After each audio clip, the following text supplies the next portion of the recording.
OK, à l'ordre, nous allons commencer. Order, please. We will be starting. Welcome to the first meeting of the BOIE of the 44th Parliament. So we are starting up again. We have two new people joining us this morning. There's Mr. Holland, who will be here shortly. Joining us as well remotely. Welcome to the Board of Internal Economy. Oh, yes, sorry. And Stephen McKinnon has hopefully will be in here shortly. And we'll go on to item number 1, minutes of the previous meeting, les procès-verbaux des réunions. Minutes of the previous meeting. Is everything all right? Yes? Are they agreed upon? Yeah, just let's see. In relation, it was the I think it was the July meeting that we had. With regards to the, I think it was the first item on the agenda. It might have been the only item on the agenda, in fact.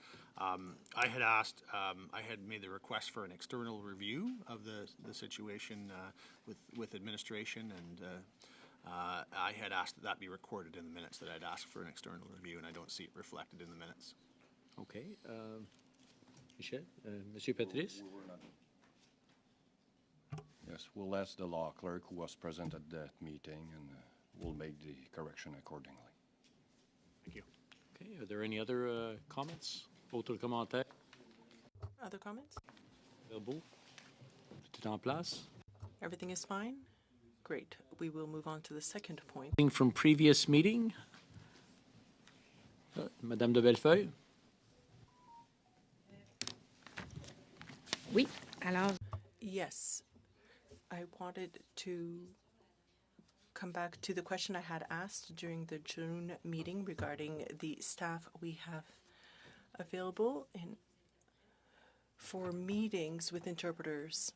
After reading the note that was prepared to us that the hybrid parliament requires more interpretation resources because of the duration of their working time must be shortened because it is physically more difficult to interpret in those conditions. In the documentation, from the documentation, I saw that at the beginning of this parliament, there are 64 permanent interpreters and 60 who are freelance. So we are starting with 124 interpreters. I have a number of questions about that. Are we considering that 124 interpreters is enough to meet the needs of the special committees, the standing committees, the various other branches? Is that number of staff enough, or is it not to continue in the hybrid mode until June 2022? Mr. Aubé. Thank you, Ms. Bellefeuille. I just wanted to say that we should be really asking that question of the Translation Bureau. It's really difficult for me to answer that question. What I can say is that that was the staff that was made available to us to fill the 54 meetings per week program. That's the numbers we got from them. But if you want more specific information, I think you're going to have to ask the Translation Bureau directly. Mr. Chair, I therefore have that question. Can we ask that of the Translation Bureau? And my other question related to that is that we looked at the Official Languages Committee at the situation of the Translation Bureau and the interpreters, and we also saw a report from the association. For example, when I'm spoken, it's important. It's important that a francophone interpreter be interpreting me towards English. So I want to know, of the 124 interpreters who are available, provided by documentation, whether the number of interpreters, are there enough interpreters whose mother tongue is French is enough to properly interpret all of us francophones in the House and in committees? Do we have the numbers required to be interpreted in the language that is most optimal? That's my second question. And my last comment is that we debated for a long time about the hybrid parliament system because there are some limits associated with it, as we saw. Now, we saw that there are 54 meetings that are possible at most because there are all kinds of obstacles, for example, changes in scheduling or, for example, if somebody gets sick and so on, all these limitations that we don't have when we're in a regular parliamentary situation. So this situation is very concerning to me. And with the answers I hear during the next brief, we'll have a better idea of what's happening with the interpreters. And my last request is that I want, when the standing committees are struck, would it be possible to have another dashboard to monitor the number of testimony that is provided only in English to see what the situation is for francophones and francophone interpreters? We saw that 86% in the past of testimony before committee was in English. So it would be good to be able to track those numbers year to year so that we can see whether most of the testimony before standing committee is provided in English. That would help us understand perhaps certain shortcomings in the availability of interpreters who can work in their mother tongue and so on. That is very concerning to me, and that's something I would like us to look into for the next year. Perfect. Thank you. We will return with a report on that regarding interpreters. And now, Mr. Julian. Thank you very much, Mr. Speaker, and welcome to our new members here at the Board of Internal Economy. I agree with what Ms. Bellefeuille said. We need to know whether 124 interpreters is enough. We're looking at all of the committees that will be meeting. It sounds like it may not be enough, looking at the requirements. I fully support hybrid parliament, but we do need to plan. 124 interpreters, since we have those requirements in the House and at committees, I feel like that's not enough. I'd like to have a justification for that number. And Ms. de Bellefeuille raised a good question also. Are we talking about interpreters who are interpreting French into English or English into French? Those are different requirements. We need to know whether there are enough interpreters interpreting into French. That's something we need to look into. I understand that there are many advantages in terms of the health and safety of workers on the Hill to having hybrid parliament. However, I see that there is a weakness in terms of all the requirements that are placed on interpreters. I'm hoping for a full report, but also see the administration of the House invest more to make sure that interpreters are in good health, that we protect their health and safety, and that the problems that we saw in the previous parliament have been fixed. That way, they can continue to do the excellent work they do, but without all the difficulties we saw during the last hybrid parliament. Okay, thank you. Mr. Richards. Thanks, Mr. Speaker. A couple of questions. In the report, it indicates that meetings have to be scheduled for a maximum of a 2-hour duration, and that's based on challenges with resources.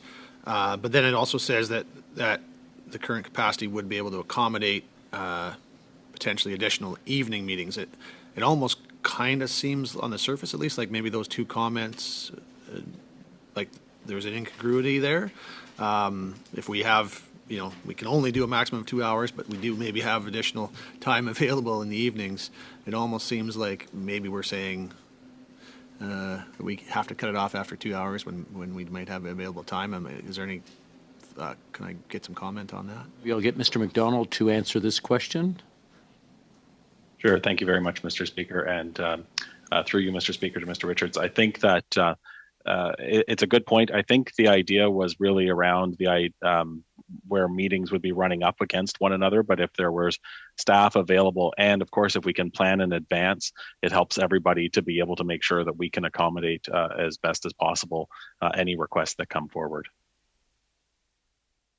Okay, so yeah, I mean, I guess what I'm sort of hearing there, and to some degree, is when we're talking about maybe the morning meetings, they end up bumping into the afternoon ones, but in the afternoon, there may be a possibility of extending meetings where needed. Is that what I'm hearing? Especially if we can plan it in advance. Okay. I mean, and obviously that can't always be the case, but you do your best to accommodate that, I assume. Yeah. Okay. Yeah. A couple other quick questions. We obviously, now it's a hybrid situation with committees. There's ability for MPs to choose to be there in person or to attend virtually.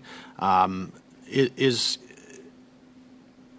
would assume, well, you actually know, I think you noted in the report that resources are less strained when people are in person.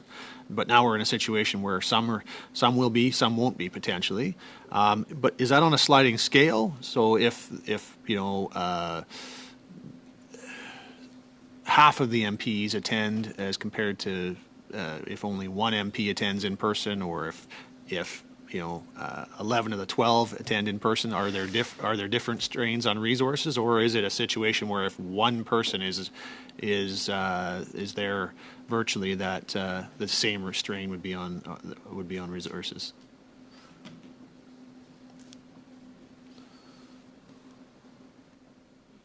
Not sure. Was it Monsieur Aubé or Mr. McDonald? I can. Thank you, Mr. Speaker, and through you to Mr. Richards. I think that it's one of the challenges that we have is that it's also the people who are speaking. There may be members who are attending, or even witnesses who are attending committee meetings who are not actively participating, or may only participate for a short period of time. These are the challenges that we have when we're talking with the Translation Bureau about the interpretation services. Is knowing how many, is just having an idea of how much time the people who are participating remotely are going to take, sort of thing, and we don't always know that in advance. So it's a real challenge. But generally speaking, the information that we've received from the interpretation service is that the preference is that there be where there are members in the room, that generally increases their ability to be able to support those meetings. Okay, so if I was to try and just put it real short and sweet in a broad statement, if the more in-person participation there is, the less strain there is on the interpreters and on the resources. That's fair? Yes. Okay. And if in that scenario, if more MPs and witnesses, I suppose, if that was possible, chose to attend in person, it might allow less strain on resources, and possibly then we could actually see the ability for meetings not to be kept shorter. Is that would that be fair? As a general statement, I think that's fair. I think the challenge is that there's always a lot of variables that we have to evaluate every time for every meeting, and we have to analyze those on a case-by-case basis. Okay. But as a general statement. Okay, appreciate that. Because so it sounds like the more that can attend in person, the better. Then, now in that same vein, this last question I have, with regards to witnesses, as it stands now, we haven't had witnesses attending in person, but I know that I think it's January 31st or somewhere near the end of January that the rule, about not allowing visitors is up for renewal again. Wondering about the idea of the submission for renewal, including permission for committee witnesses to be able to access the precinct, so that we can, where possible, bring up those numbers in person and have less strain on resources. Is that something being contemplated? Through you, Mr. Speaker. As it stands right now, there's the board decision, but there's also the motion that was adopted by the House in relation to hybrid proceedings, and that currently states that the motion that was adopted stated that all witnesses needed to appear via video conference until the end of June. Of course, that's up to the House to decide. So. Okay, thanks. Okay, now we'll proceed to Mr. Holland. Thank you, Mr. Speaker. Mr. Speaker, I could ask a series of rhetorical questions about, virtual meetings and whether or not we save money by people not having to fly in planes or drive in cars or all of the resources of the House that are. But of course, I wouldn't ask a rhetorical question like that. I would, however, because we're kind of slipping into the fourth item. Just say on a generalized basis that there's been a major increase in committee activity, and that's outside of the pandemic. And let me say that I think that for the most part that's a very good thing. But I do think that we need to have a conversation both here and perhaps in the fourth item and certainly outside of this meeting about making sure that we're allowing room for the system, not just from a financial perspective, but just an operational perspective to breathe. The reality is downtime is incredibly important, not only so that folks have the opportunity as members to work in their constituencies, but so that our systems have an opportunity to breathe and recalibrate. Again, I often think, and I'll end my comments here, but the Gettysburg Address was 272 words. It was 2 minutes. There's anybody can give a 20-minute speech. Anybody can talk for a long time. It takes great effort and pre-planning to speak briefly. And so as the committees are ballooning out and out and out and out and out, I think we do need to think about what actually are we expanding in terms of impact versus the resources that we're consuming, and operationally the stress we're putting on the system by not allowing a lot of downtime. So I just think because, everything that we're going to see in the fourth item, Mr. Speaker, doesn't contemplate the volumes that we saw during the pandemic, which were much, much higher than anything that we've ever seen at any other period of time. And when even outside of that, the volumes on committees were already much, much higher. So I think as members, as people using interpreters, as people using staff, as people using House resources, as people using dollars, these are things we have to be mindful of. Very good. Are there any other items or any other comments on item number 2? Okay, we'll proceed to item number 3, the ratification of the walkarounds. We have 4 items here. The decisions have already been made. They went around. We just need the ratification. Do we have consent on that? Everybody's in agreement? Okay, we'll move on to item number 4. Supporting committee operations. We'll go back to Mr. McDonald. I'll let you take it from here. Thank you very much, Mr. Speaker. As board members will know, at the end of the last Parliament, the House agreed to modify its standing orders, and a new standing committee on science and research was created. Following the addition of this committee, the House administration conducted an analysis to see if this could be properly supported within existing resources. However, based on the activity levels of the past few years, it was ultimately determined that this would not be possible. To illustrate the high level of activities for committees in recent years, we have provided some information in the note that you have before you, as well as some statistics in Appendix A, which show the increase in the number of witnesses and reports in recent years, just as a couple of benchmarks. De plus, nous avons également constaté. In addition, we have also noted that over the past few years, the House has created special committees and on a fairly regular basis. We have always supported the creation of these special committees, but this has been becoming more difficult due to increased levels that we just mentioned.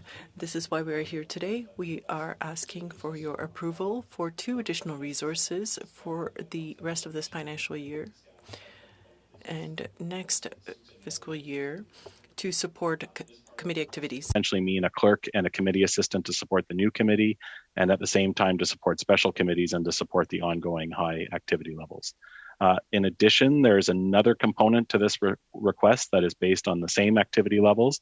That's why they're together, and but more from a technical point of view. And I think Stefan is ready to address that now. Thank you, Ian. Mr. Speaker, Ian has clearly articulated the increased capacity that we've seen in committees by the number of witnesses over the last 6 to 7 years. Like we've seen in the note that we've demonstrated that there's over 44% increase in number of witnesses through the committees. So this is requiring resourcing for us to actually make sure that these resources which are participating mostly through video conferences lately, are tested, are validated, and also we're there to ensure that the proper quality of audio is provided to the folks that are participating in the meeting, so that this is causing a strain on our resources from a technical perspective. And there's also another element in addition to that, is that the fact that now all committees are being webcasted or are being televised by leveraging the video conferencing systems, or also by leveraging the broadcasting equipment that we have in Community Rooster, that is causing a strain on our resources. So in addition to the requirements of Ian, we are seeking, as of the next fiscal year, an additional 4 resources from a technology perspective. These would be technicians that would be there to support the committees and support the clerk and the interpreters to ensure that the meetings are held in the proper way, sir. So that is our request, sir. Thank you. Very good. We have a question from Mr. McKinnon. Merci, Monsieur le Président, et merci. Thank you, Mr. Speaker. And thank you for this submission. I, of course, have no problem in supporting this increase in resources. I also want to provide this additional comment. For example, in our caucus, we have many regional caucuses. They meet at the same time. Some have been told that the House did not have the necessary resources to support hybrid meetings for those regional caucuses. So as we just heard, I can see that there's an additional pressure and workload on the technical services, clerk services, and others as well. I do have a question. Can we not look into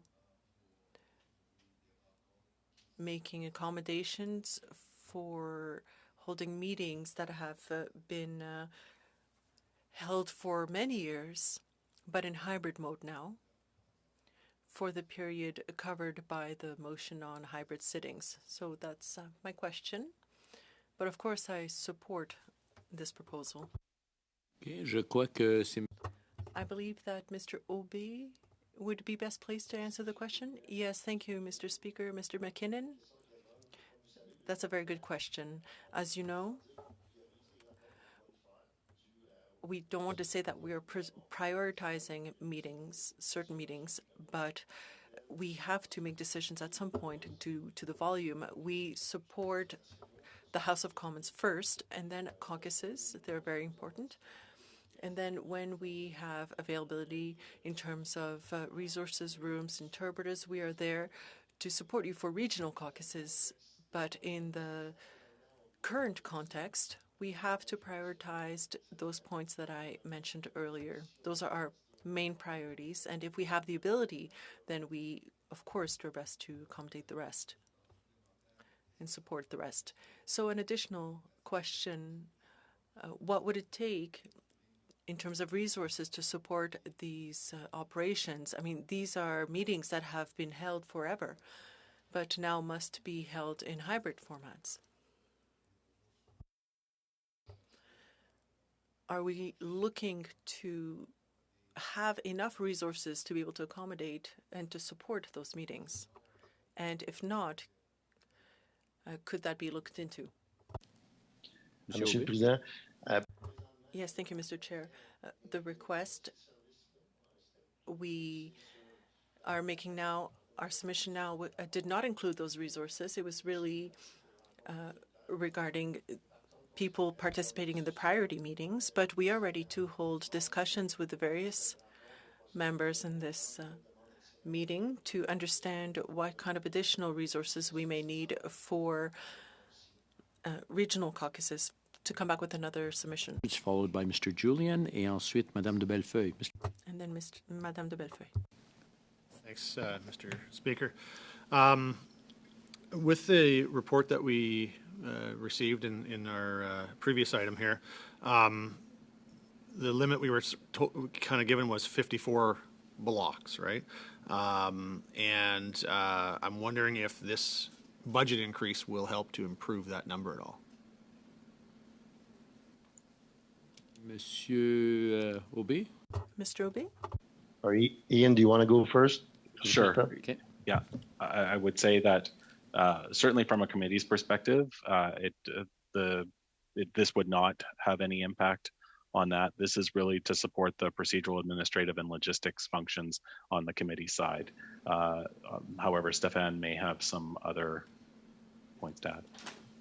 Well, I think we are requesting the resources, sir, to actually support one more committee. So there would be the availability for a couple of blocks at the discussion we're having. If that position goes forward, we would actually maybe have 1 or 2 blocks to support the new committee, but it wouldn't increase, sir, capacity in order to support any other events as you're requesting, sir.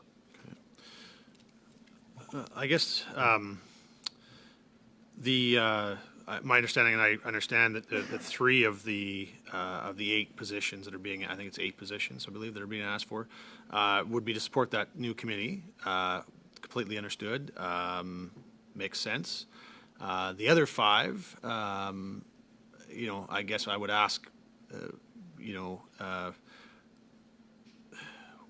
if the other 5 do not increase the delivery of what's received, what would the implications be then if we were not to approve that? Because in my mind, if additional resources are provided, that should mean more service should be available.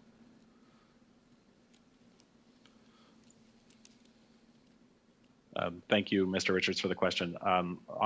From the committee's perspective, I know that we'll be able to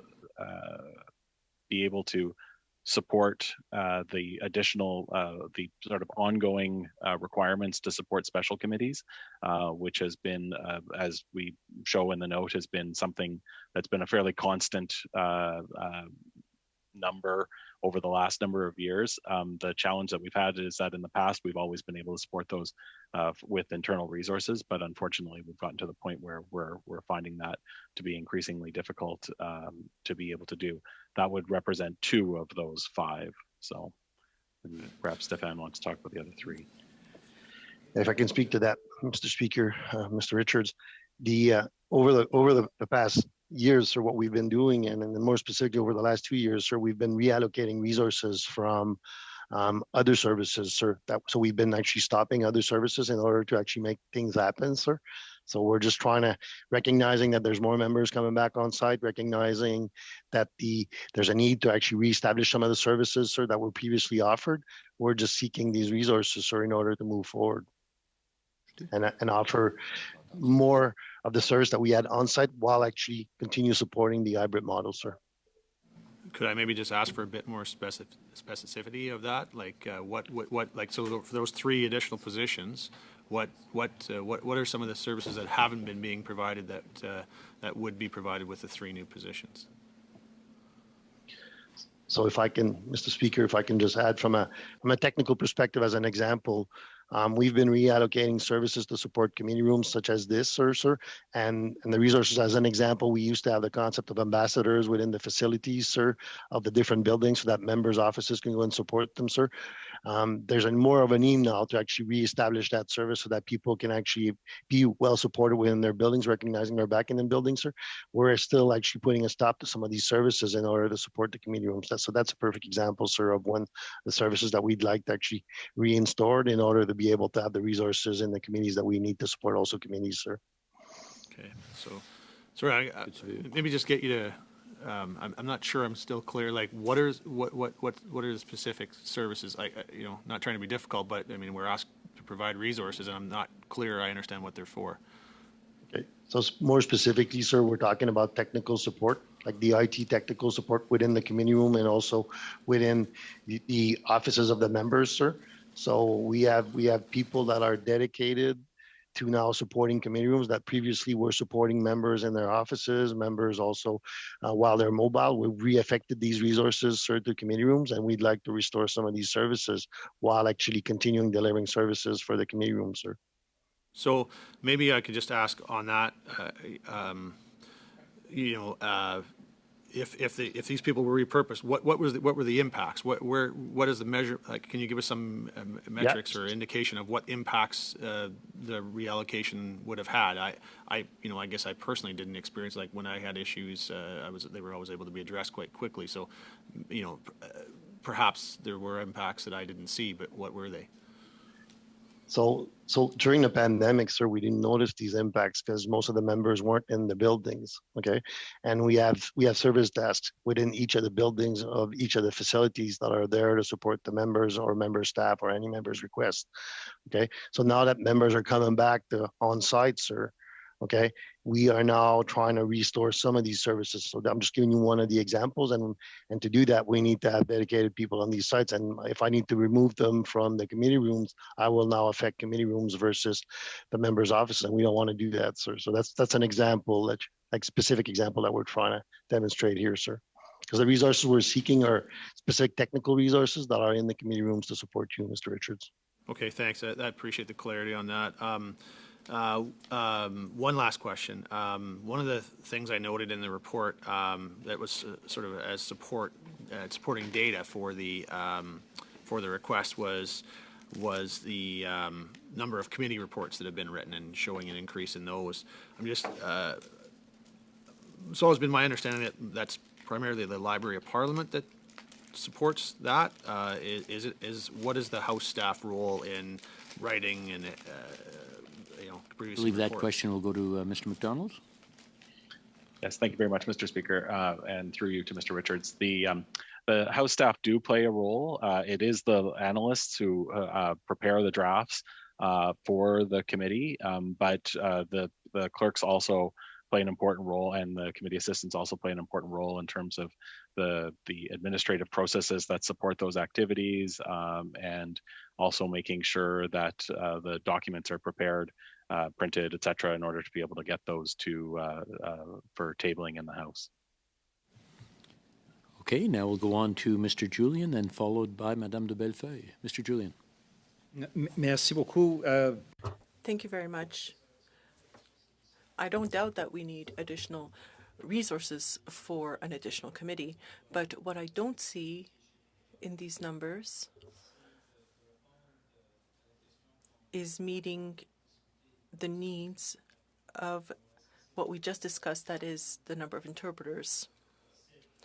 Is it true that in this proposal that there's no money being allocated for interpreters? Okay, Monsieur Patrice. Mr. Patrice. Effectivement, c'est le cas. That's right. Hiring interpreters is not under our ability and our scope.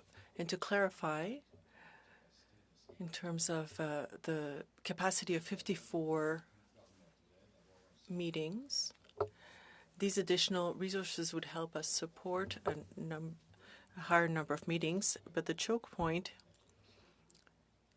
comes back to the Translation Bureau capacity. So for additional resources here, it's to continue to support and to support the new committee as well as special committees. Special committees arise by their nature from time to time, but we've seen, looking at the numbers, that there have always been special committees. The themes and the subjects change, but the number remains fairly constant. We have noted that we need additional resources. We were really stretching our current capacity to try to meet the new capacity. Thank you for that answer. So what we're seeing is that it's a budget, a partial one, because we are adding a new committee. We know how to provide services for that committee, but we don't, or we haven't had the opportunity to look at all of the impacts of the hybrid parliament at once, of this new committee and other new committees that may be added if Parliament so decides. We could potentially say yes, approve this proposal, but that's just a first step. We'll have to have discussion of the impacts on interpreters of all of the decisions we make as a parliament. That would be an important issue to discuss, to look at the numbers. Is 124 interpreters enough with all of those requests?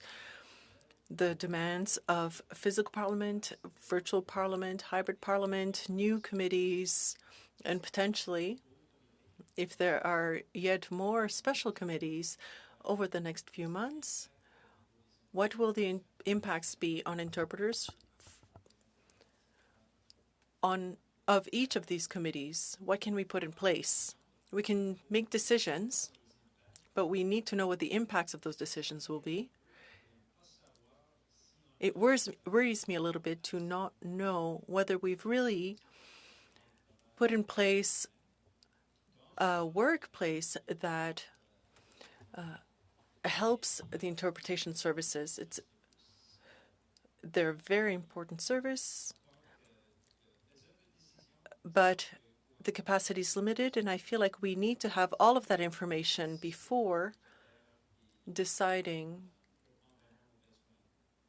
whether this request really meets our needs, especially in terms of interpretation, which has already been identified as presenting a challenge, and we need to realize that. I would be ready to approve this first proposal with the idea that we will be coming back to this discussion of interpreters, and we can discuss the impacts of this new committee and all the other factors on the interpretation services, which are excellent and being provided in our House of Commons. Mr. Patrice. Yes, Mr. Julian. You are bringing up something very important in supporting the committees in the House. We are in ongoing talks with the Translation Bureau, and we, in addition to all the questions we asked, will be asking additional questions regarding the capacity in terms of interpretation. The Translation Bureau is increasing its efforts to recruit new interpreters across the country. We do need to look at the overall situation.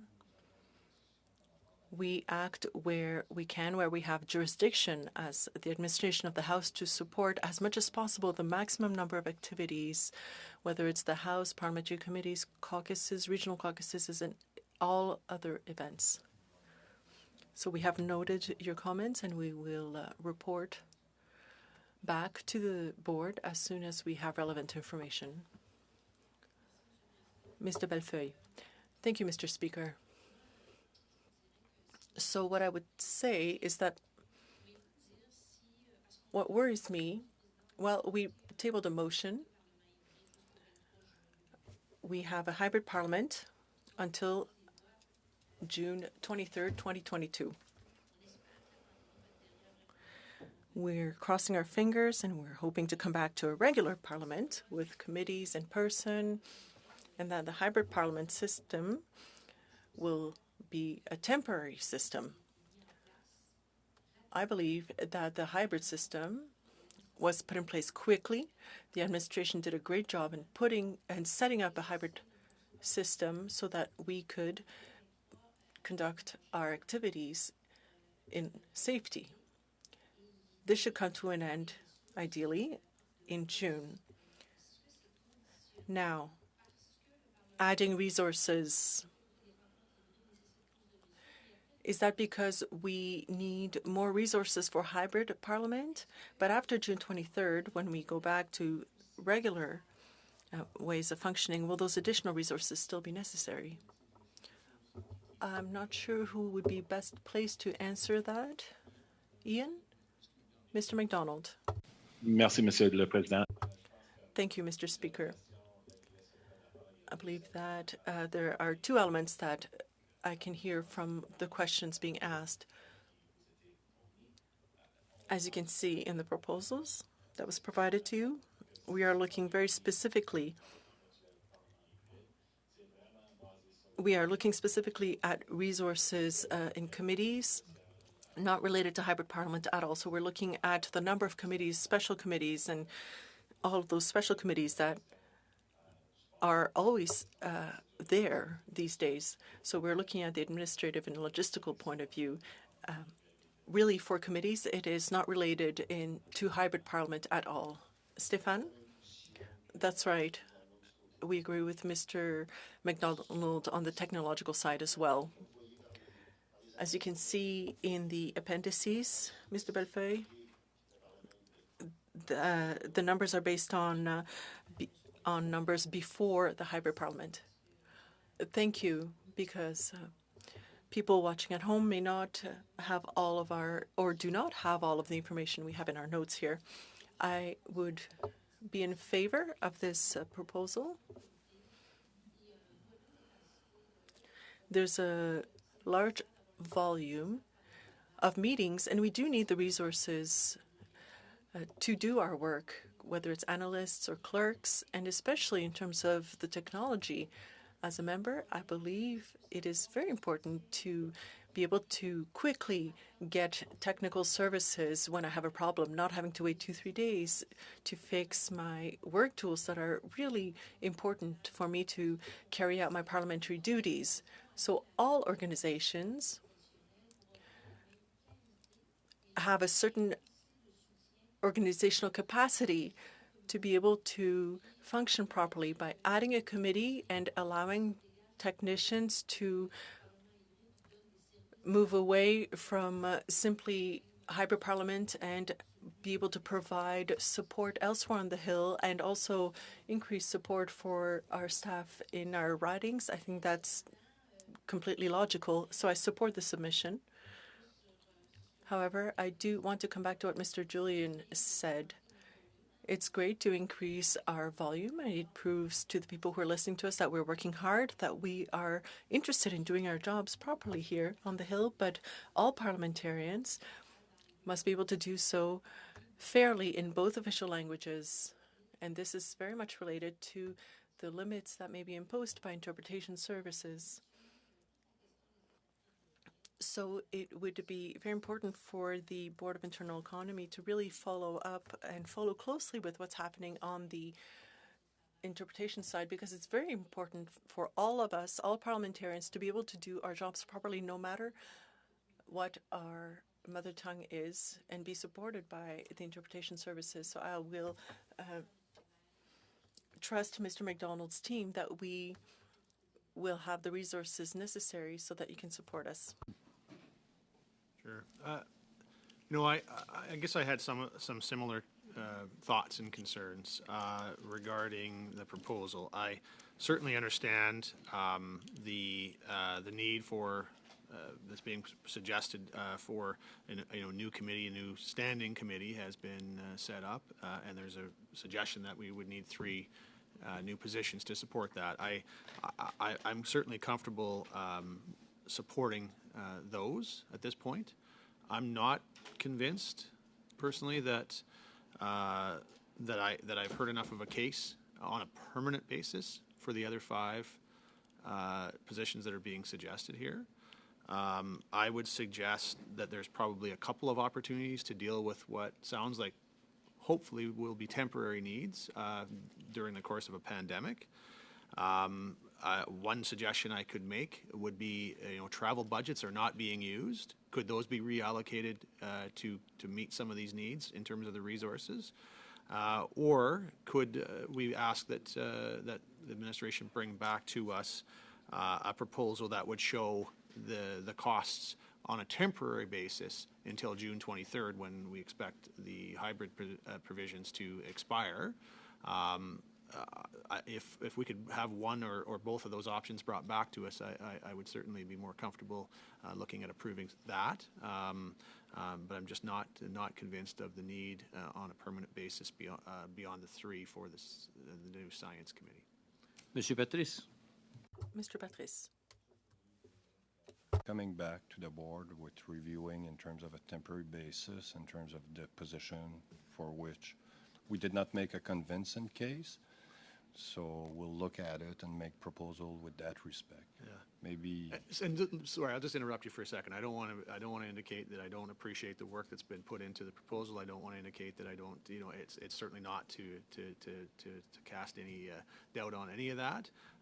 But I did hear a lot of conversation there about the fact that we were reallocating resources because members weren't here, things like that. It certainly sounded pandemic related, and I don't mean to cast any doubt on anything that was said or suggested. But at the same time, we do have to look at value for the resources, and if there is a way that we can find to fill some of the needs that we all hope will be temporary. I think that would be best. So I wanted to clarify that. I don't want to leave an impression that I'm casting any doubt on anything that was presented to us. Thank you. So we'll come back with revised in terms of those positions. I believe Ms. Sahota has a question. Yeah, a comment first, and maybe followed by a question. I'm just, from the explanation that was given in order to, or for the need for the extra resources, I don't see, from the explanation, I know verbally some mention of the temporary situation was given, but for the most part, it looks like a situation that has arose even prior to the pandemic of an increased use of committee or doing committee work, more witnesses, 74% of an increase in witnesses between the 41st and 42nd Parliament is no small thing. That takes a lot of work on the administrative side. Having seen that fairly up close in many committees, I can't. I see that. I feel that we really should be approving this request. Because that is not that's not temporary. The 42nd Parliament was, prior to the pandemic, and there's something going on if we're feeling the need, or committees are feeling the need to invite all of these witnesses, have special committees. I know that at times, the committees have had more members, have also traveled, and that those requests have come from all sides of the aisle.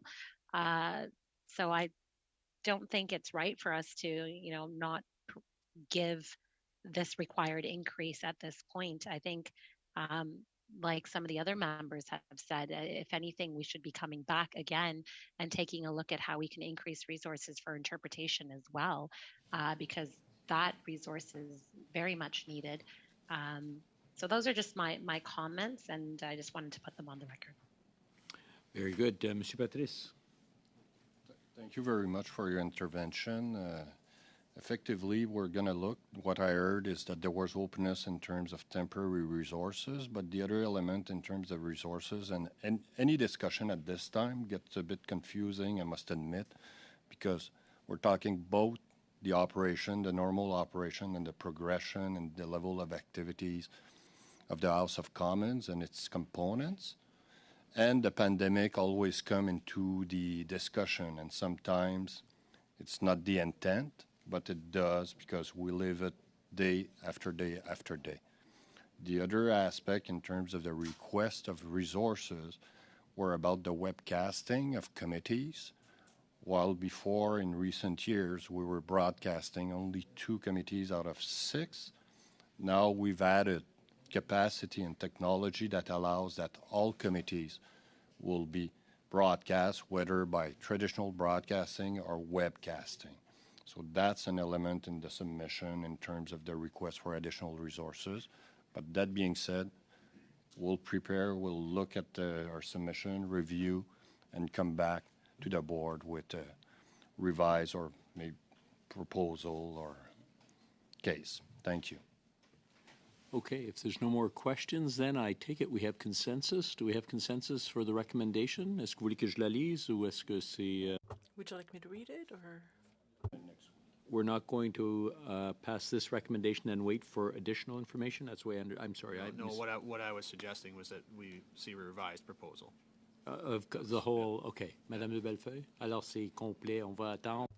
Mr. Belfeld? Okay. That and I will offer, as I did earlier, if it's something that you can do, if it's easy to you for you on the spot to tell us here's how I'm comfortable with, if there's a way we could split it out.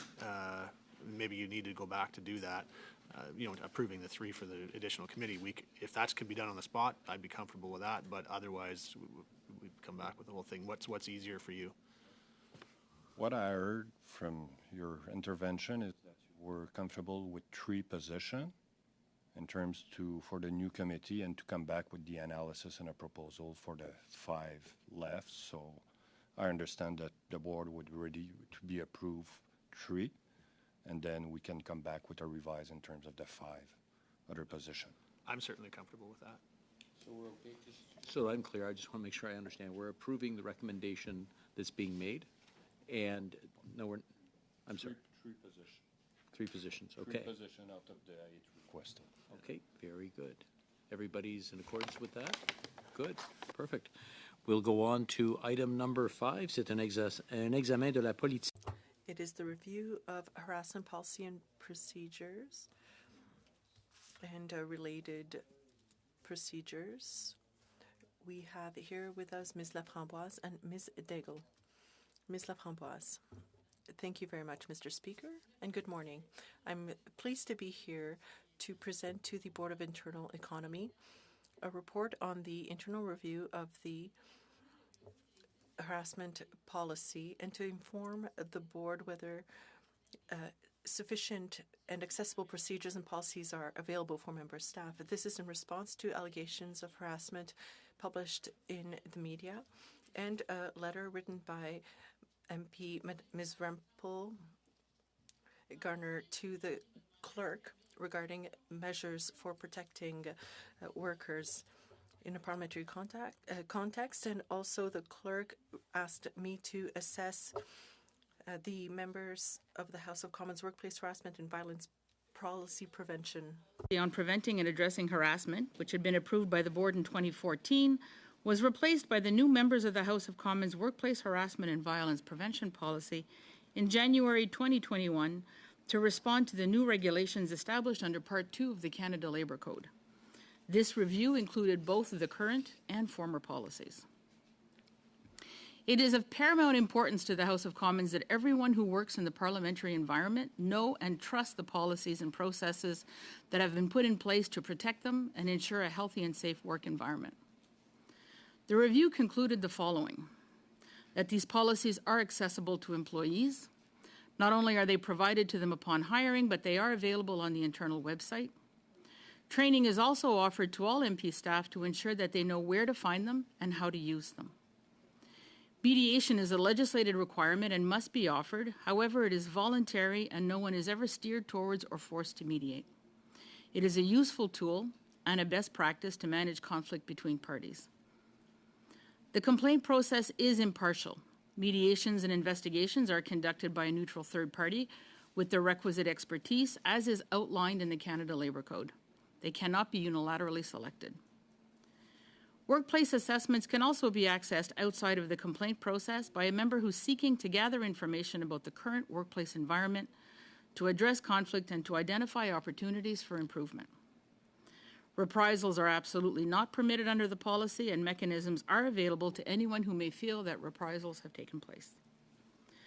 Although the policy is made available to them and they are supported and guided throughout the process, employees cannot be compelled to access the harassment complaint process. My office must report yearly to the BOIE to the harassment policy and its use, as well as all training and awareness raising activities that have been undertaken. There's an ongoing monitoring of the policy and a review period of 3 years that has been established. No shortcomings were detected in the policy or the procedure in terms of the harassment policy in place at the time of the allegations, nor in the current one, as well as in the management of concerns in general.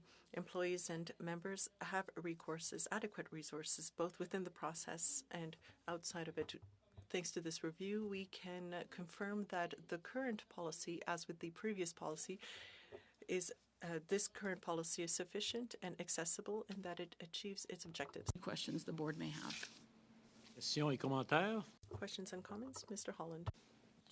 Thank you very much, Mr. Speaker. I want to thank Madame Leframboise and through her to her office for their work. I think there's been really a great deal of additional support brought to bear in this area, and I appreciate the overview that I think demonstrates very clearly how robust the system that we have is.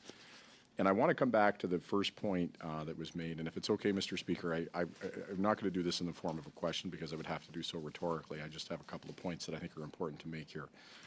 The first is how important it is for every person who works in this place to understand that these policies exist and that they are there for them and that they work, and that any demand, any question of harassment in any form, that folks should feel free to come forward and know that there is no fear whatsoever of reprisal, and that their claims will be properly heard. And I think we have a responsibility as members to not attack the mortar of this building. We do have disagreements, of course, in matters of policy, but when we question how robust these policies are that we have, frankly, what we do is we push people away who would otherwise come forward because they're worried, well, maybe I'm not going to be listened to, or, maybe, this isn't something that's going to be taken seriously, or maybe there will be reprisals. And so I invite members, if we have questions on a particular case, that we have an in-camera session a little bit later, that's a really good opportunity to flush out, how was this handled? And I welcome members after hearing in camera if any one of us has mishandled a case, then absolutely, then that should then go into a more public forum and it should be called out. But we should be very careful about taking guesses about that and adjudicating these things out in the public forum, either on the floor of the Commons or elsewhere. And I think it's important for folks, and I hope all employees, it's maybe a bit aspirational that all employees are listening to these proceedings today, but I hope that any employee who is listening shares the heartfelt desire, I believe, that it exists for every member of this on this body, on this board, that anybody who's experienced harassment, come forward. Anybody who's experiencing harassment, you will be listened to. Anybody who's experiencing harassment, there will not be reprisal, that we have strong policies in place. And that it's essential that you come forward. In fact, I'll go even a step further. I took, as I did when I was leading Heart and Stroke in Ontario, took the measure of proactively doing environmental assessments to ask every employee confidentially what they thought of what was happening in their workplace. I took that same measure as whip. I will take that same measure after I do a little bit time as House Leader of proactively doing an environmental assessment where all employees can confidentially give a report back as to what's happening in the office and where I could improve better in doing my job. I encourage all members, because that is something that is available to members of Parliament to be able to do those environmental assessments. I think we would be a better place if every member of Parliament did that. And I just want to take one moment, if I could, just to finish, Mr. Speaker, to explain to folks what that process is when it's triggered. And Madame Leframboise, if I'm missing anything, then just raise your hand and correct me. But if you come forward, there's a couple of options. You can go to the whip of your party. If you're uncomfortable to go to the whip of the party, you can go to House Administration. You can raise these issues directly with the CHRO's office. That will then trigger the opportunity either for a formal complaint process, or if you don't want to move to a formal complaint process, you want to try to deal with it before reaching to that stage, then we can do an environmental assessment, take a look at the situation, make sure that that there's a full understanding of what that situation is, try interventions. If it's a low-grade problem, to fix it. If it's a more serious problem, then have conversations with the CHRO's office about additional measures that will be taken. But I just want to lay down a bit of a marker on this, that I know that these things are salacious. They're quick to get headlines. Careers take a lifetime to build, and they can be gone like that. We don't want to create an environment in either direction, a direction where there's any sort of fear of not being able to come forward on a complaint of harassment. But we also don't want to create a circumstance where we operate by Napoleonic law, where somebody is tried simply by an allegation with no opportunity to make their case, and to do so in a forum that protects their confidentiality, so that that information is heard. So in the thrust and party of this place, I think that we've tipped a little bit dangerously towards adjudicating some of these things in a public forum. We have an in-camera forum. I welcome it to be used. And again, if any of us are negligent in our duties, then we should be hit. We should be attacked. But I think all cases need to be, at least, adjudicated in camera first. So I want to thank the Office of the CHRO for their work. I've had to deal with many very difficult and sensitive files, and I've found them always incredibly professional and helpful in that.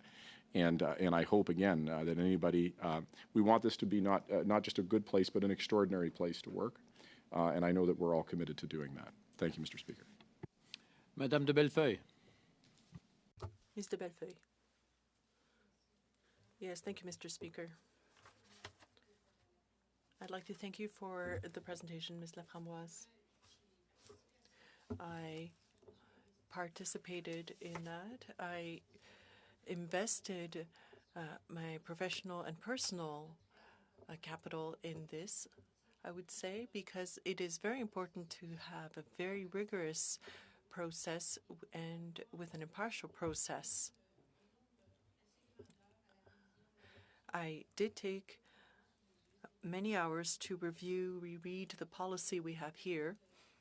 I think it really represents our willingness to ensure that there is a zero tolerance policy to any kind of violence, physical, psychological, and other, so that we can ensure that staff and MPs have a respectful work environment.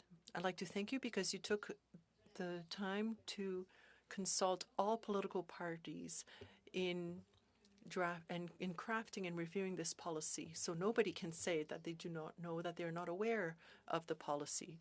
It is also the responsibility of parties to ensure that all of their own employees have taken this training, the training that has been provided. Mr. Speaker, I can also provide an endorsement of how rigorous Ms. Laframboise's work is, and there's a close monitoring to ensure that within 3 months of being hired, everybody takes this training. And there's also a good follow-up to ensure that that training is provided and taken. There are processes at the House to ensure that all employees and staff and members know the process well in case anything happens. It's also a responsibility of members to make sure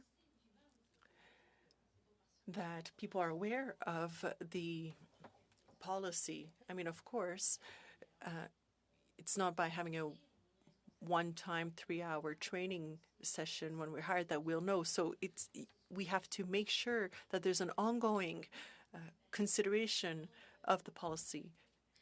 And as Mr. Holland said, we do have to make sure we review this with our teams. But publicly, I want to say that I'm impressed by the rigor in the follow-up and monitoring with all of our offices on the part of Ms. Laframboise and her office. I am a social worker, and I've been accredited by the Ministry of Justice in Quebec for mediation. So I'm looking at this professionally. I have great confidence in the impartiality and the process under this policy. I believe that anybody who has any concerns has the tools at their disposal to be heard, to raise issues, and to have support throughout the process. It's not easy to set out policy, to draft policy, and to make sure the process is understood. I think we all played a role. We've managed to create a policy that meets the expectations, the high expectations of zero tolerance for violence in the workplace. So I'd like to congratulate you. I have full confidence in this, and I'm looking forward, as Mr. Holland said, to discuss in camera what the issue is, what we've seen. This is a very human situation, and everything that's human is complex. And I want to reiterate my confidence in the policy we have before us, which was adopted recently. We just need to remember, we as whips, that it's our responsibilities to make sure that we remain aware of it. Thanks, Mr. Speaker, and yeah, certainly, concur with many of the statements that have been made by others, on how important it is that we ensure that anyone in this place feels completely safe, and where there are any allegations that come forward, they're taken incredibly seriously, and that there is proper processes in place to make sure that happens. That's a critically important part of any workplace, and that includes this one without a doubt. Now, noting, as others have, that we do have two items on our agenda today. One in public, this one, which is a more general review, and then one that's more specific on the case that precipitated both of these items, which will be in camera. I certainly I do have some questions now, but they are certainly general in nature to help better understand the policy and determine comfortableness with the conclusion that you've arrived at with relation to the policy and its adequateness. One of the things that sort of arises from this for me is around the workplace assessments. When a workplace assessment is conducted, who participates in that workplace assessment? So workplace assessments typically are done to get a good handle around workplace culture and the environment. The participation is always voluntary. No one is forced to. So it depends on the situation. The mandate of the workplace assessment could vary depending on what information we're looking for. It really is a sort of a fact-finding kind of exercise. So it varies. Okay, so there's a bit of leeway in terms of who's involved. Mm-hmm. Now, what about an employee that would be on medical leave? Could they participate in an assessment? Yeah, so employees who are on medical leave can participate, provided they get medical clearance from their authorizing physician. Understood. Now, in the case where the circumstances that triggered the medical leave are related to this policy, and does that get factored into this equation? I mean, to me, that would seem like that might become a shortcoming in this policy if someone is triggered based on and can't participate. Like the assessment itself is triggered. Pardon me, not the person, mm-hmm. but the assessment is triggered by based on an incident, and the employee is now on medical leave as a result of that incident. It does seem to me like now that this person not being included would potentially be a shortcoming here. If I may, actually, in my experience, first of all, it's important that we absolutely rely on the physicians to be the ones to make the decision, regardless of the type of medical leave. In my experience, however, I have found that many physicians encourage employees who are on medical leave linked to something to be part of an assessment if they feel that that will contribute to their wellness and to potentially their to healing or to getting better. So I've seen both. I've seen some physicians that have encouraged employees to participate even though they're on medical leave, and I've seen others who just don't feel that it's healthy for the employee to do so. So we really do rely on the physician's decision. Now, the results of the workplace assessments or of harassment investigations that are undertaken, are those provided to party whips, to party leaders? And if so, how much detail is provided with those? So again, typically, workplace assessments vary. It depends on why you're doing it, who you're doing it with. You're going to decide at the very beginning what you're going to share. In some cases, you may make the decision to share outcomes only or recommendations only. It's important to share, though, because the employees have contributed and you want them to be able to get a sense that you are accountable for the results and that you're going to act on them. So you do typically share the outcomes and the recommendations. As far as who you share them with, it depends on who requested it, who's participating in it. Every party has its own internal structure. So some of these workplace assessments may have been requested by a member of the party, in which case the information may be shared. If not, if it's handled outside, then they may not. Okay. So when you say a member of the party, like, is that specific to the party whip? Is that the party leader? Is it either? Could it be any member of the party? Like, I'm just trying to get a better clarity as to who can precipitate these things and who would the information be shared with. That also varies. Typically, we deal with the whip in the whip's office, but it can be, if it's a member of parliament who requested the workplace assessment, then it would be shared with them. Okay. So, so it's not specific to the whip, the party leader. It could be either. It could be others. Is that what I'm hearing? Yeah, Robin? Depends on the circumstance. Yeah. No, I just wanted to add that in a lot of cases with the workplace assessments, because they are outside of the formal harassment process, it's often the member themselves that are requesting it. So in those cases, it's the member that's receiving it. And then in other cases, if the whip might be involved to help support the member in that case, they may get a copy. But that's a little bit different than investigations, which are much more formal. And under the new policy, the whips don't actually get a copy of the report, whereas under the former policy, they did for the investigation report. Okay. So maybe just clarify for me a little bit the former policy versus the current policy. What role the party whip has, what role the party leader has, and what's the changes there? Certainly. So under the previous policy, the 2014 one, both the whip and the CHRO could receive and have carriage over the complaints, whereas with the changes that came into effect in 2021, that has now been placed, that receipt of those complaints is now with a designated recipient. And in this case, it's the Office of the CHRO, which has delegated it to the Respectful Workplace Program. It doesn't necessarily mean that a whip might not be made aware of an allegation, but then they would be referred to the Office of the CHRO through the Respectful Workplace Program. Okay, and just one other question. What would the role or responsibilities of an MP who receives allegations about a caucus colleague be? Like, are they supposed to turn that over to their whip? Are they supposed to turn that over to HR? What should an MP receiving allegations about a caucus colleague do with that information? What's their role? What's their responsibility to the person who's brought those allegations to them? So it would depend also on party structure. As you know, the different parties have different structures in terms of how they report information internally. But in terms of the actual policy itself, witnesses can report allegations of harassment directly to the designated recipient. Okay, so it would depend on the situation, the policy in place for the particular party. Is that what I'm hearing?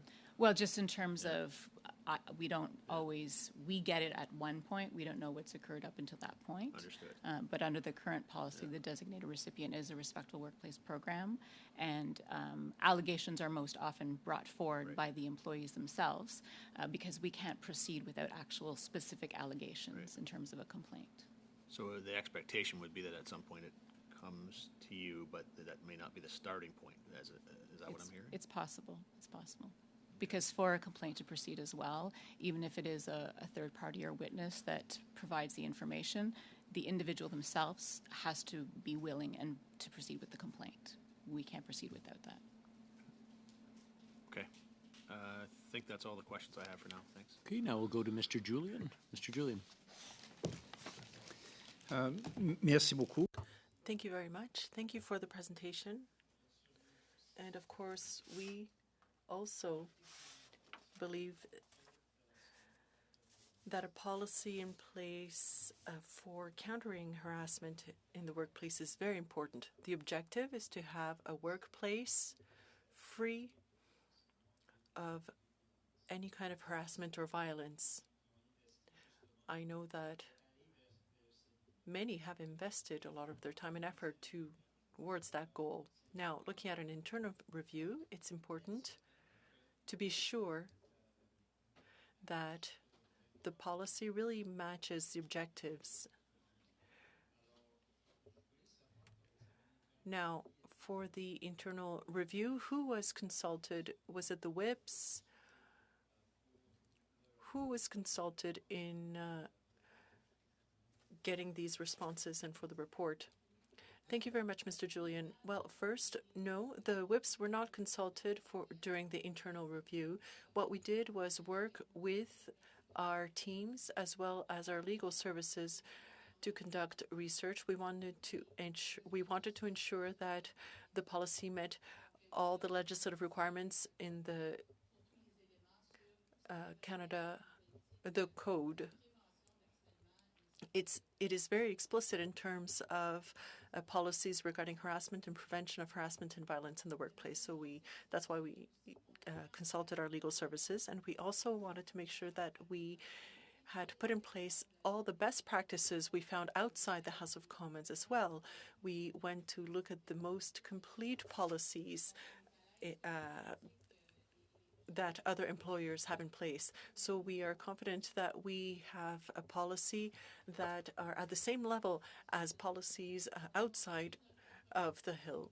We reviewed our own internal processes to make sure we were comfortable that all the elements were there. Impartiality, that accessibility was good, that training was provided, that the training was provided clearly as well, that it was well provided. We also reviewed our internal follow-up and monitoring mechanisms.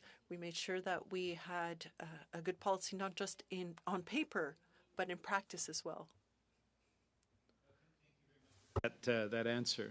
Of course, the NDP's on Parliament Hill has a bit of a different structure because we're the only party that has a collective agreement, unionized workers. There's also a very strict anti-harassment policy within our collective agreement. So what we endeavor to do is to take the anti-harassment policies that are agreed on by all parties and add to that the protection that is offered through the processes that are in our collective agreement. And so the idea of getting to zero tolerance, ensuring that there is no harassment, no violence whatsoever in this workplace is extremely important, I think, to all parties. We've added an additional and I think important level of protection. I would like to suggest with the internal review that it would be a helpful further step just to consult with the WIPs of the parties to ensure that there's feedback coming in. I know that there is a suggestion in the conclusion that we look to a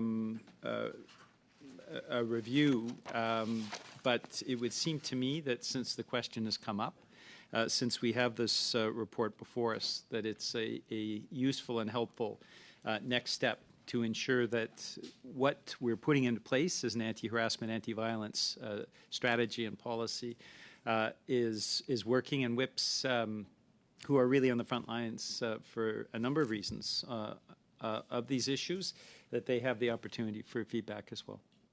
Absolutely. Thank you very much. We, as I mentioned, we do have to do a review in 3 years, but that doesn't mean that we don't constantly monitor and evaluate the performance of the policy and to ensure that it is it meets everyone's needs. And I think that a dialogue and getting feedback from the principal users and stakeholders of the policy is definitely the way to go. So thank you for that. Questions or comments? I believe we have consensus on the recommendation and the conclusion of this report. So right now we'll proceed to item number 6, the quarterly financial reports for the second quarter of 2021-22 and revised 2021-22 supplementary estimates B. Mr. St. George, our financial officer, will be proceeding.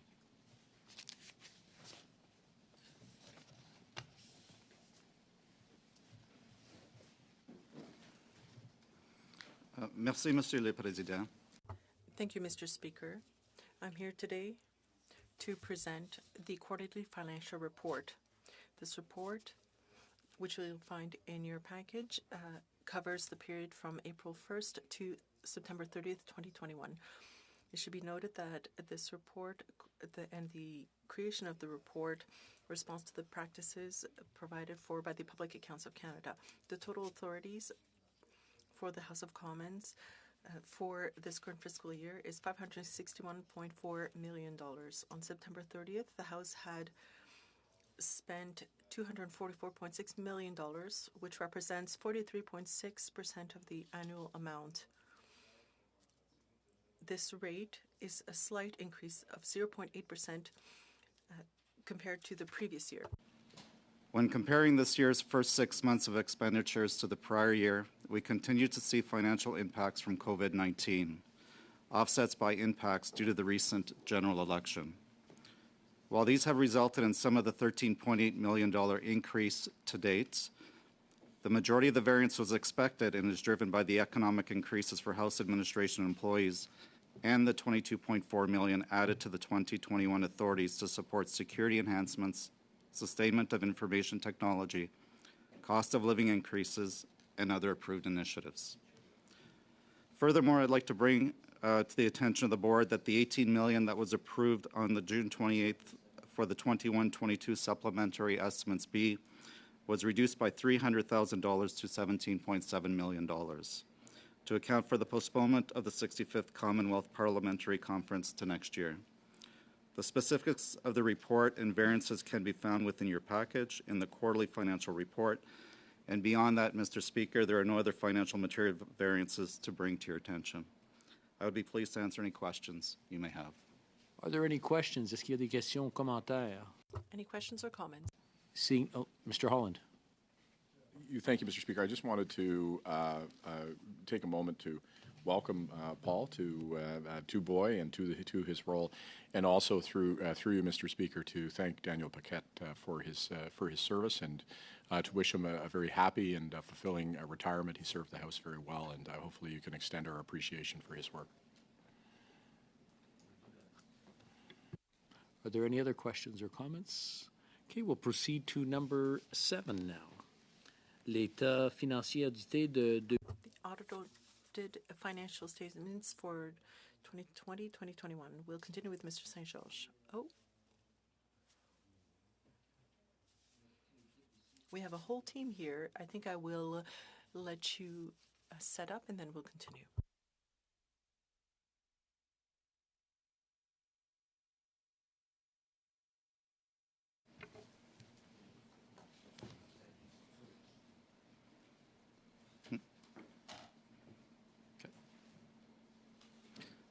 Merci, Monsieur le Président. Thank you, Mr. Speaker. I'm pleased to report on the audited financial statements for the fiscal year that ended on March 31st, 2021. They were prepared in compliance with the standards in Canadian accounting sectors for the public sector. And this is one of the financial reports presented to the administration of the House. As part of the financial report cycle, the office received the financial report that was unaudited for 2021 on June 28, 2021. The objective of the report is to compare the real expenditures for this period with the authorized expenditures and to look at the changes. In the audited financial statements, the modified cash expenditures remain unchanged from the original $610 million that you have seen. However, the public sector accounting standards require to account for other items such as net amortization and services received without charge. For example, accommodations at $69 million and other non-cash items for a total expenditure of $705 million.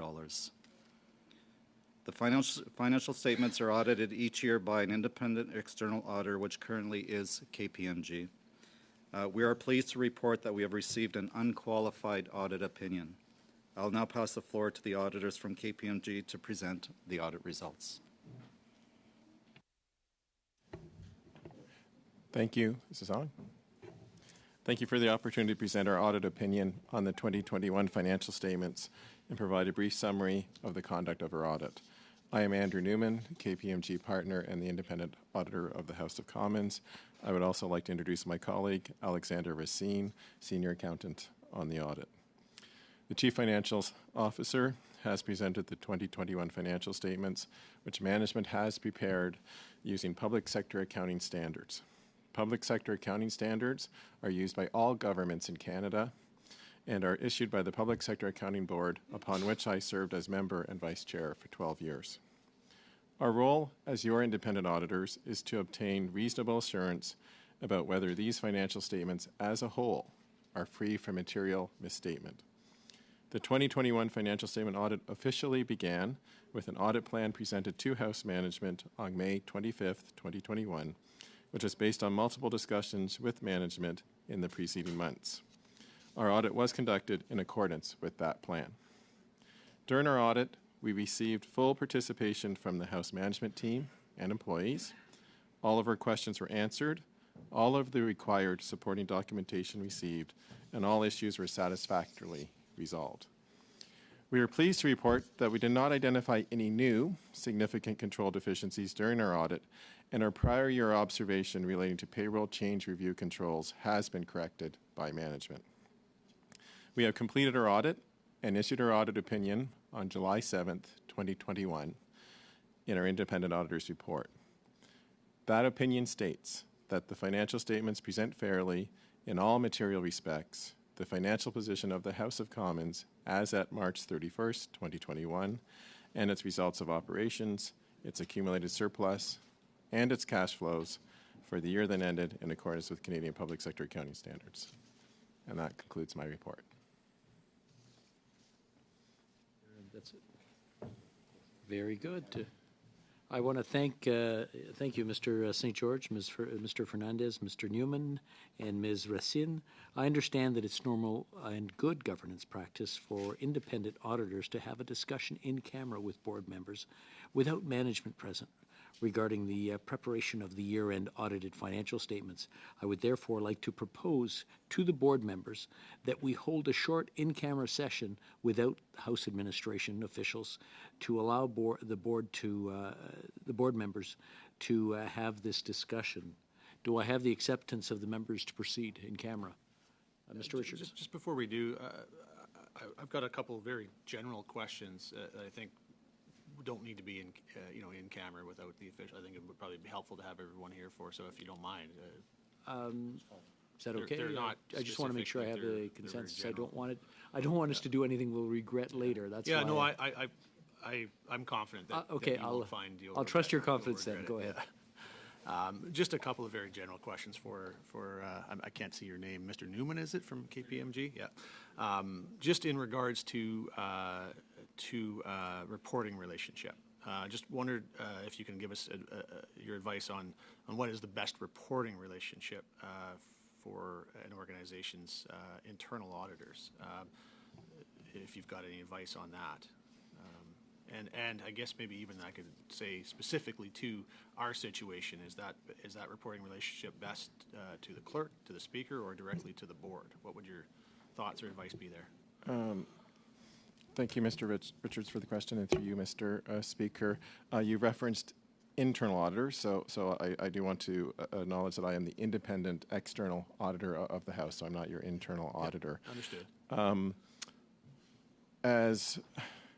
as the leader of our local not-for-profit group for practice for many, many years and former national leader in education for KPMG, I can say the normal course for an internal audit relationship would be for the reporting relationship to come to what would normally be referred to as an audit committee or a board in the normal course. That, in the House of Commons environment, that would be this board, I would believe. Yeah, much as you're coming to us to report your That's external correct. audit, Yeah. it would be ordinarily you would suggest the internal audit would be presented to the same board or body. That would be the ordinary course in a public sector organization, yes. Thank you. And just one other question. With regards to the materiality threshold, I believe your audit has a materiality threshold of 5 million. Now, we're not all accountants, or in my case, married to one. So could you maybe just elaborate for in layman's terms, what that means? So for those that Yes, Mr. Richards, you're very lucky to be married to an accountant, I have to say. I believe I am, yes, yeah. You have to say that, you're in a public forum. So yes, we do set an audit materiality of $5 million, and that's about 0.7% of the expenditures of the House. For a public sector organization, and that is that's how we view the House for obvious reasons. The threshold would be between 0.5% and 3% of the expenditures of the organization. So 0.7% is very much on the low end of the scale. The reason it's at the low end of the scale is you look at users of the financial statements, and you also look at certain factors, such as are there investors, are there debt holders. But for the House of Commons, one of those factors is it a high-profile organization, right, with lots of people who are interested in those statements. And for obvious reasons, the House of Commons qualifies that. So that is why we're at the low end of that threshold. What does materiality serve? It serves two purposes. One, it helps determine the nature and the extent of testing that we would do. It doesn't mean we only test things over $5 million. It means, when we put in statistical sampling, that the $5 million is one of the inputs into that. In addition, it is a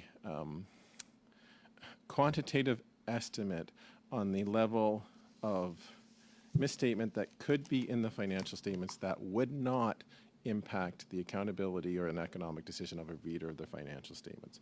So total operating expenditures in 2021 for the House was about $730 million. What that means is there would not be a different accountability decision based on a read of the statements only if that number were in fact either 725 or 735 million.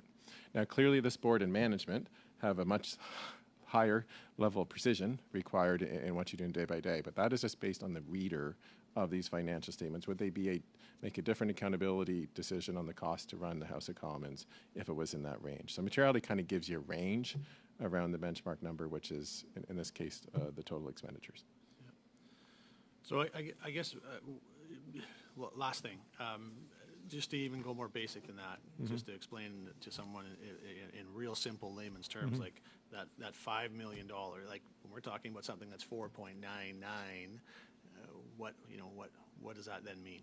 Okay, so if it's 4.99, that's pretty close to the 5. What happens when we find, or were we to find, a misstatement is anything that is above 5% of that number. So in this case, $250,000. We would speak to management and we would ask that it would be corrected on that, and we would report that to management on our findings on whether it was recorded or not. And if those were viewed as significant, we would report them to in the normal sense, an audit committee, but in this case, this board. Very Thanks, good. Mr. Speaker. Appreciate your We'll indulgence. proceed to going in camera. Do I have acceptance of members to proceed in camera? Very good. Merci. Nous allons prendre une... Thank you. We will take a short break, just a few minutes, to move in camera. To move in camera, I would ask the House administration officials to leave the room, and we will let you know once the meeting is done. Those who are connected online will be placed in a lobby and reconnected to the virtual session at the right.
Thank you.